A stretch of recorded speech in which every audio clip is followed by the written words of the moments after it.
ये कहानी की शुरुआत एक लैब दिखाने से होती है जहां डॉक्टर यांग यीशु अपने बेटी को बचाने के लिए एक्सपेरिमेंट कर रहा था, जो इस तरह पागल हो चुका था कि जानवरों पर एक्सपेरिमेंट करते हुए इंसानों तक पहुंच गया था। इसीलिए कुछ ऑफिसर्स डॉक्टर से एक्सपेरिमेंट रोकने को कहते हैं क्योंकि इस एक्सपेरिमेंट में 100 से भी ज्यादा जानें जा चुकी थी। पर डॉक्टर ये सब नहीं सुनता और अपनी बेटी को इंजेक्शन लगाते हुए ऑफिसर से गोली खा लेता है। लेकिन तभी एक बहुत बड़ी अर्थक्वेक आ जाती है। ये इतना खतरनाक था कि इसमें पूरी दुनिया तबाह हो जाती है और इस तरह से कहानी की शुरुआत होती है। अब अर्थक्वेक के 3 साल बाद का सीन दिखाया जाता है। सारी दुनिया इस तरह बर्बाद हो चुका था कि कुछ ही लोग बच पाए थे, जहां न खाने के लिए पर्याप्त भोजन था और न ही पीने के लिए साफ पानी। यहाँ तक कि बारिश भी सालों से नहीं हो रही थी, जिस वजह से बचे हुए पानी भी अब खत्म होने को था। तभी जीवान नाम के एक लड़के को देखते हैं जो खाने की खोज में शिकार पर निकला था, जिसे एक मगरमच्छ दिख जाता है। जीवान को लगता है वो मगरमच्छ को आसानी से मार देगा, पर ऐसा नहीं था। मगरमच्छ जीवान को खाने ही वाला था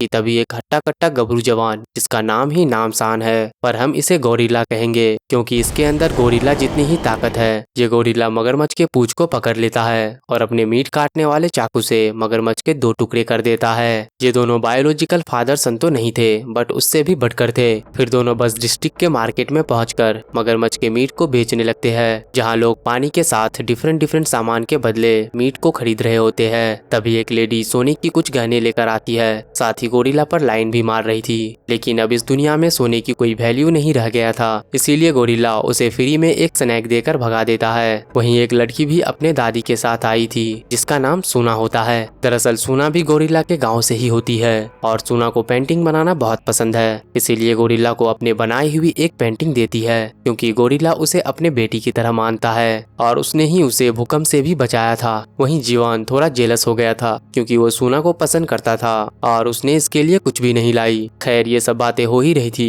कि तभी कुछ लफंगे आकर लोगों को परेशान करने लगते हैं और एक पोस्टर दिखाकर जबरदस्ती लोगों को गाड़ी में बैठाने लगते हैं। लेकिन तभी लफंगों के लीडर चिंटू की गलत निगाहें सूना पर पड़ जाती है। इस पर जीवान को गुस्सा आ जाता है, इसीलिए सूना को बचाने बीच में कूद पड़ता है। पर कोई ना, प्यार में थोड़ा मार खाना तो बनता है। अब जीवान को मार खाता देख गोरिल्ला थोड़ी ना रह सकता था। आकर सभी को इतना मारता है कि डर के मारे चिंटू भौंकने लगता है कि मुझे छोड़ दो माई बाप, मैं तो अपने बॉस टाइगर के कहने पर यहाँ आया था। अब टाइगर का नाम सुनकर गोरिल्ला कहता है, साला वो अभी तक जिंदा है, मतलब ये उसे जानता था। तभी चिंटू के पास से साफ पानी का बॉटल मिलता है, जो देखकर सभी हैरान हो जाते हैं क्योंकि यहाँ पानी के लाले पड़े थे और इसके पास साफ पानी था। गोरिल्ला के पूछने पर चिंटू बताता है कि उसे ये पानी एक अपार्टमेंट से मिला है, जो यहाँ से दूर पहाड़ियों से घिरा है। ये सुनने के बाद गोरिल्ला उसे वार्न करता है कि आज के बाद गलती से भी इधर गर्दन मुड़ी तो गर्दन उड़ा दूंगा, और ये बात अपने बॉस टाइगर को भी बता देना। गोरिल्ला का नाम सुनते ही सभी लफंगे पतली गली से भागने लगते हैं, क्योंकि गोरिल्ला एक जमाने में उसके बॉस का भी बॉस हुआ करता था। इसके बाद शाम में जब गोरिल्ला और जीवान वापस अपने गाँव आ रहे थे तो कुछ लोगों को सूना के घर के आगे देखता है, जो सूना और उसके दादी को अपने साथ लेकर जाने की बात कर रहे थे।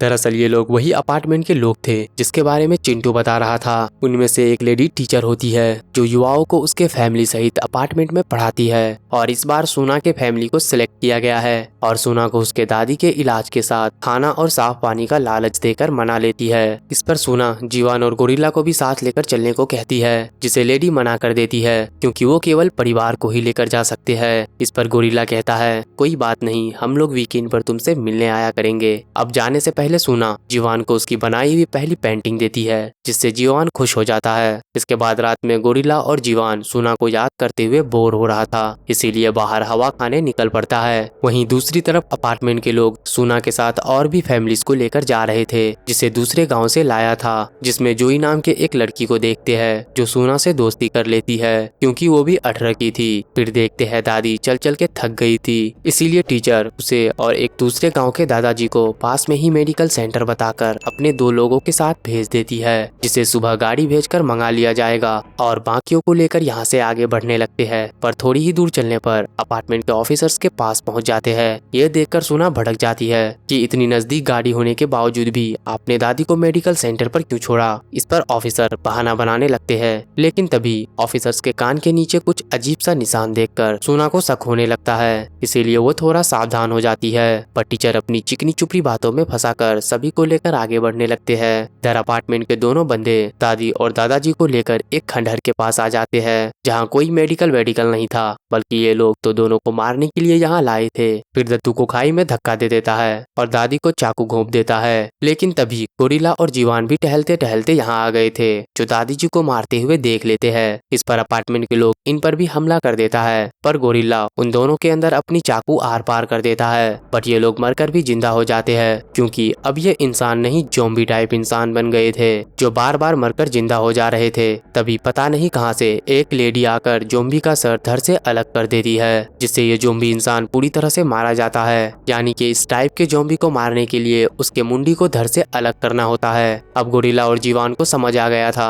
कि सूना खतरे में है, इसीलिए दादी का अंतिम संस्कार करके सूना को बचाने का प्लान बनाने लगता है। यहाँ पता लगता है कि ये जो लेडी अचानक से टपक पड़ी थी, दरअसल ये पहले एक एयरफोर्स के यूनिट की मेजर हुआ करती थी, जिसे ली के नाम से जानते हैं। और फ्लैशबैक बताने लगती है कि 3 साल पहले भूकंप आने के बाद जब हम सर्वाइवर्स को ढूंढ रहे थे, तब हमें इकलौता बिल्डिंग मिला जो भूकंप से बच गया था, और वहाँ हमें पानी का सोर्स भी मिला, जिसे हमने सुरक्षित कर दिया। और फिर बचे खुचे लोगों के साथ हमने उस बिल्डिंग को रहने लायक बना दिया। लेकिन फिर एक दिन एक आदमी वहाँ आया, जिसका नाम डॉक्टर सांगीसू था, और वो भी इकलौता डॉक्टर था जो भूकंप से जिंदा बच पाया था, इसीलिए वो हमारे बहुत काम आ सकता था। लेकिन एक दिन उसने अपना असली रंग दिखाया। दरअसल वो अपार्टमेंट में रह रहे लोगों के बच्चों पर एक्सपेरिमेंट कर रहा था, जैसा वो पहले लैब में किया करता था, जिस वजह से बच्चे गायब हो रहे थे। और तो और उन्होंने सभी ऑफिसर्स पर भी एक्सपेरिमेंट करके अपने साथ मिला लिया था, जो अब मरकर भी जिंदा होने वाला ज़ॉम्बी इंसान में बदल चुके थे, जो बिना खाए पिए भी कई दिनों तक रह सकते थे, जहां से ली बड़ी मुश्किल से अपनी जान बचाकर भाग पाई थी। इसीलिए अब ली को गोरिल्ला की मदद चाहिए। वैसे भी गोरिल्ला सूना को बचाने तो जाने ही वाला है, इसीलिए ली को भी साथ ले लेता है। वहीं दूसरी तरफ सूना और बाकी के लोगों को तालियों के साथ वेलकम किया जाता है। यहाँ पर हरी सब्जियां और पानी के भंडार को देखकर सभी काफी खुश हो जाते हैं। डॉक्टर यांगीसू भी सभी का हौसला बढ़ाकर स्वागत करता है, और इसके बाद सूना को उसका कमरा दिखाया जाता है, जहाँ के फैसिलिटी को छोड़कर यहाँ से जाने का कोई सोच भी नहीं सकता। दूसरी तरफ ली अपना प्लान बता रही होती है, जो गोरिल्ला को कुछ खास पसंद नहीं आता, क्योंकि उसमें बहुत खतरा था। पर तभी गोरिल्ला को लफंगों का याद आता है, जिसके पास से साफ पानी मिला था, इसीलिए ये लोग उसके अड्डे पर पहुंच जाते हैं, जहां टाइगर के ग्रुप एक दूसरे ग्रुप से लड़ रहे थे। टाइगर गोरिल्ला को देखकर गुस्से में बौखला जाता है, क्योंकि पता लगता है गोरिल्ला के वजह से ही टाइगर को बॉक्सिंग छोड़कर क्रिमिनल बनना पड़ा, इसीलिए सभी को उसे मारने का ऑर्डर दे देता है। इस पर गोरिल्ला कहता है, देख वैसे तो मैं यहाँ तेरी मदद लेने आया था, पर तेरी डायलॉग बाजी सुनकर मेरा मन बदल गया, और अपने 2.5 किलो के पंच से सभी को फोड़ने लगता है। यहाँ अपनी छोरी भी किसी से कम नहीं थी। वहीं जीवान भी सभी को मार मार कर कचूमर निकाल देता है, और थोड़ी ही देर में सभी को मार मार कर लाइन पे ले आता है, और इनसे वो साफ पानी और हथियार कैसे मिला पूछता है। लेकिन ऐसा लग रहा था कि इन्हें और डोज चाहिए, इसीलिए गोरिल्ला फिर से सभी को एक्स्ट्रा डोज देने लगता है, जिसमें इतना प्यार भरा था कि टाइगर एक ही पंच में सब कुछ बकने लगता है कि ये पानी और हथियार हमें अपार्टमेंट से मिलती है, जिसके बदले हम उन्हें इंसान सप्लाई करते हैं। लेकिन पहले जो भी हम लेकर जाते थे वो उसे रख लेते थे, पर आजकल उन्हें केवल बच्चे चाहिए, वो भी 10 से 20 साल के। ये सब सुनकर गोरिल्ला टाइगर को अपने 2.5 किलो के हाथ से बेहोश कर देता है। दूसरी तरफ ऑफिसर किम नए बच्चों के पेरेंट्स को पानी रिफाइनिंग वाला काम पर लगाता है। यहाँ रहना है तो काम तो करना ही पड़ेगा। यहाँ ऑलरेडी पहले से रह रहे पेरेंट्स काम कर रहे थे, क्योंकि इसके बदले साफ पानी के साथ भरपेट खाना जो मिल रहा था। वहीं टीचर क्लास में सोना और इजोई का बाकी बच्चों के साथ इंट्रो करवाता है। यहाँ भी सोना नोटिस करती है कि सभी बच्चे शांत है, बिल्कुल रोबोट की तरह, और उनके कान के नीचे कुछ कट भी लगे थे। इस पर वो थोड़ा और भी केयरफुल हो जाती है। टीचर बताती है कि डॉक्टर इंसानों के मेटाबॉलिज्म पर रिसर्च कर रहे हैं, ताकि इंसानों के शरीर में कुछ बदलाव करके उन्हें बिना खाना पानी के रहने लायक बना सके। इस पर इजोई भी उनके बातों में आकर रिसर्च में मदद करने के लिए रेडी हो जाती है। तभी कुछ ऑफिसर्स बच्चों के लिए खाना और पानी लेकर आते हैं। यहाँ टीचर सभी को पानी पीने पे ज्यादा जोर दे रही थी, क्योंकि इस पानी में केमिकल्स मिले होते हैं, जिसे पीने के बाद बच्चों के मेटाबॉलिज्म में चेंजेस होने लगते हैं। क्योंकि सुना को इन पर पहले से ही शक हो गया था, इसीलिए पानी पीने का नाटक करने लगती है। तभी टीचर डॉक्टर को इजोई के बारे में बताती है कि वो आपके रिसर्च में पार्टिसिपेट करने के लिए रेडी है। ये सुनकर डॉक्टर खुश हो जाता है और इजोई से 3 घंटे बाद उसके लैब में आने को कहता है। यहाँ एक बार फिर सुना अपने दादी के बारे में पूछती है, लेकिन इस बार टीचर ने तो हद ही कर दी। वो बताती है कि उसकी दादी बीमार हो गई है, सो उसका इलाज चल रहा है, इसीलिए अभी तुम उनसे नहीं मिल सकती। इस पर सुना को और भी शक हो जाता है, इसीलिए रात में भागने का प्लान बनाती है। वहीं इजोई के पेरेंट्स इजोई से मिलने के लिए हल्ला मचा रहे थे, क्योंकि ऑफिसर उन्हें अपने बच्चे से मिलने से मना कर रहे थे। इसीलिए डॉक्टर आकर उन्हें समझाता है कि आपके इजोई बिल्कुल ठीक है, पर पेरेंट्स मानने को तैयार नहीं थे। इसीलिए डॉक्टर उन्हें अपने साथ लेकर लैब में चले जाते हैं। इधर सुना गलती से भागते हुए डॉक्टर के लैब में पहुंच जाती है, जहाँ डॉक्टर का रिसर्च पेपर देखकर थोड़ा घबरा जाती है। पर तभी उसे इजोई भी दिख जाती है, जो बेहोश पड़ी थी। इजोई के कान के नीचे से कुछ लिक्विड निकाला जा रहा था। इससे पहले कि सुना कुछ करती, डॉक्टर इजोई के पेरेंट्स को लेकर आ जाते हैं। इजोई को इस हालत में देखकर उसके पेरेंट्स घबरा जाते हैं। इस पर डॉक्टर इजोई को छूने से मना करता है, नहीं तो उसके जान को खतरा हो सकता है, और उन्हें समझाने के लिए अपनी बेटी के आधे शरीर को भी दिखाता है, जिसे डॉक्टर ने अपने एक्सपेरिमेंट के मदद से बचा कर रखा था। ये देखकर इजोई के पेरेंट्स तो और भी घबरा जाते हैं और अपनी बेटी को उठाने लगते हैं, जिससे इजोई हालत बिगड़ने की वजह से मारी जाती है। इस तरह से अपना एक्सपेरिमेंट फेल होता देख डॉक्टर गुस्से में आकर इजोई के पेरेंट्स को भी मार देता है। वहीं सोना भी ये सब छुपकर देख रही थी, जो डॉक्टर को पता लग जाता है। ये देखकर डॉक्टर की तो लॉटरी लग गई थी, क्योंकि जोई के बदले अब सोना जो मिल गई थी। और फिर सोना को बांधकर अगला एक्सपेरिमेंट करने लगता है। डॉक्टर बताता है कि बच्चों के पिट्यूटरी ग्लैंड में एक तरह की लिक्विड होती है जो मुझे चाहिए, जिसमें कुछ बदलाव करके बच्चों से निकाला जाता है, और ये बदलाव बच्चों को पानी पिलाकर किया करते हैं। वहीं बाहर अपार्टमेंट के गेट पर गोरिल्ला टाइगर और बाकियों के साथ आ जाते हैं और डिलीवरी का बहाना बनाकर अपार्टमेंट में घुसना चाह रहा था, लेकिन ऑफिसर्स को इन पर शक हो जाता है और ये बात गोरिल्ला को भी पता लग जाती है। इसीलिए टैंकर को गेट तोड़ते हुए बिल्डिंग में घुसा देता है और फिर बड़ी सी बंदूक निकाल कर कहता है, स्वागत नहीं करोगे हमारा, और गोलियों की फूल बरसाने लगता है। जीवान और ली भी अपना करतब दिखाते हुए सभी को फोड़ देते हैं। यहाँ से सभी ली के साथियों को बचाने बेसमेंट की ओर चले जाते हैं। ली के साथियों को डॉक्टर ने एक्सपेरिमेंट करके ज़ॉम्बी में बदल दिया था, जो इंसान देखते ही इन पर टूट पड़ते हैं, जिससे बचने के लिए गोरिल्ला अपने बड़े से गन से सभी का खोपड़ी खोलने लगता है। फिर तीनों सारे खोपड़ी खोलने के बाद यहाँ से निकल जाते हैं। उधर डॉक्टर ऑफिसर किम से इन लोगों को रोकने को कहता है, ताकि एक्सपेरिमेंट में कोई डिस्टरबेंस ना हो, लेकिन इधर किसकी हिम्मत जो गोरिल्ला को रोक सके।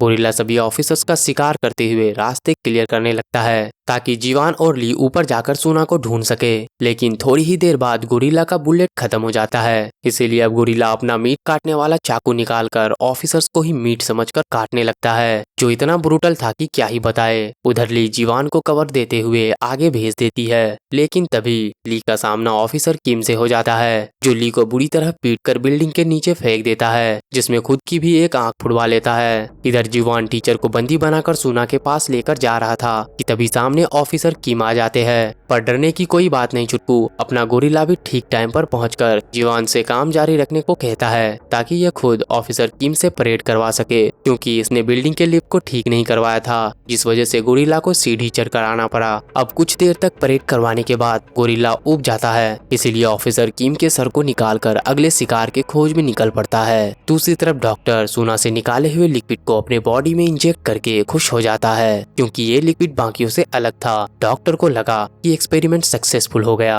लेकिन तभी उसके बॉडी पर कुछ निकलने लगता है। दरअसल सोना ने पानी का एक बूंद भी नहीं पिया था, जो डॉक्टर ने बच्चों को पीने के लिए दिया था। ये सुनकर डॉक्टर बौखला जाता है और सोना को मारने के लिए आगे बढ़ता है, पर तभी जीवान आकर गन तान देता है, लेकिन जीवान पर भी पीछे से एक ऑफिसर हमला कर देती है, जिसका फायदा उठाकर डॉक्टर अपने बेटी सहित कलेक्ट किए हुए सारे लिक्विड को बैग में भरकर यहाँ से भागने लगता है। पर तभी गोरिल्ला आकर उन्हें रोक लेता है, जिसे बचने के लिए डॉक्टर एक ग्रेनेड फेंककर भाग जाता है, जिस वजह से जीवान और सोना रूम में ही फंस जाते हैं, जिसे बाद में गोरिल्ला बचाकर बाहर ले आता है। वहीं नीचे ग्रेनेड की आवाज से ली को भी होश आ जाती है, इसीलिए गोरिल्ला ली से बच्चों को लेकर जाने को कहता है, ताकि ये अपने शिकार पर पूरा फोकस कर सके, जो अपने बेटी को ब्रीफकेस में लेकर भाग रहा था। कि तभी सारे लोग डॉक्टर पर घेर कर हमला कर देते हैं, साथ ही उसके सारे इंजेक्शंस भी तोड़ देते हैं। पर डॉक्टर पगलाहट में एक गन उठा लेता है और अंधाधुंध सभी पर फायर करने लगता है, जिसमें उसकी बेटी भी मारी जाती है जो ब्रीफ केस में थी। ये देखकर डॉक्टर का दिमाग और भी खराब हो जाता है क्योंकि ये सब अपने बेटी के लिए ही कर रहा था जो अब नहीं रही। इसीलिए गन उठाकर गोरिल्ला के सामने आ जाता है जो इसकी जिंदगी की आखिरी गलती होती है और इस तरह से तीनों ने मिलकर सभी बच्चों को पागल डॉक्टरों से बचा लिया होता है। इसके बाद तभी बारिश भी होने लगती है जिसे हुए साल से भी ज्यादा टाइम हो गया था, इसीलिए सभी और भी खुश हो जाते हैं। इसके बाद गोरिल्ला, जीवान और सोना अपने बस डिस्ट्रिक्ट में आकर पहले की तरह दुकान चलाने लगते हैं और इसी के साथ ये कहानी यहीं पर खत्म हो जाती है।